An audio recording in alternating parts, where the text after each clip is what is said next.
my brother priests, friends all. We just heard a moment ago that Jesus, who ascended to the Father, sent to us the Spirit of truth. And this morning we gather in truth, the truth of the dignity of all human life. And our job, our task, is quite clear. It is to speak to the culture of our time and say to them again and again and again, follow me, follow us, follow the path to life. For these are the words that Jesus used when he called men and women to their vocation in life. The women religious sitting here are a clear sign of that. They said yes. The deacons in this room said yes. And all of you in the vocation of marriage said yes.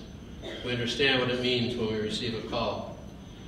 But we have also said yes to defend and to protect the most defenseless among us. For we remember with great sadness those whose lives have been lost to abortion on demand. The fundamental good is life itself, a gift from God and our parents, and legal protection for those members of the human family waiting to be born in this country was removed when the Supreme Court decided Roe v. Wade back in 1973. This was a bad law then, and many in the culture of death have embraced it.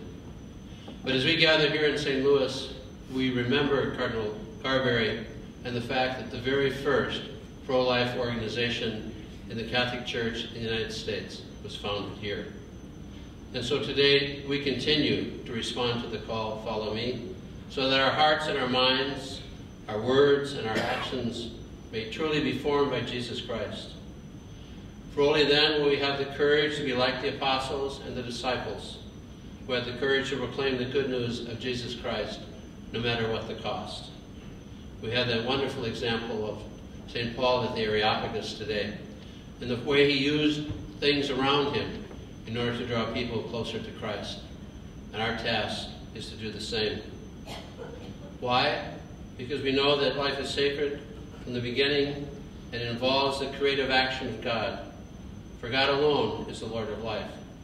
As St. John Paul said, with the authority of St. Peter and his successors, I confirm that the direct and voluntary killing of an innocent human being is always gravely immoral.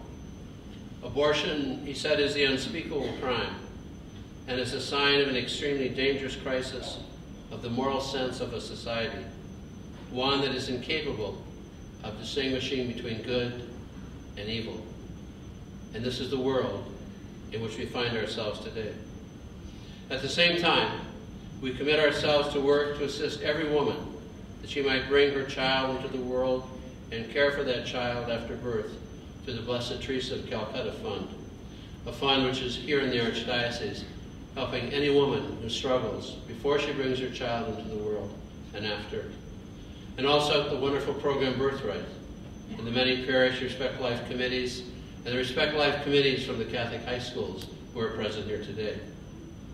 And finally, through Operation Rachel, we reach out to women and men who have experienced an abortion, that through prayer and support, they might experience healing and renewal.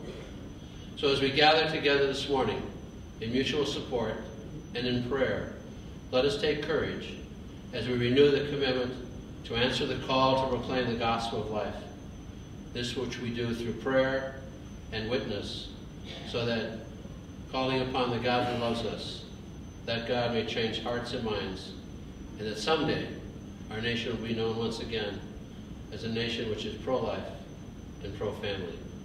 In the name of the Father, and the Son, and the Holy Spirit. Amen.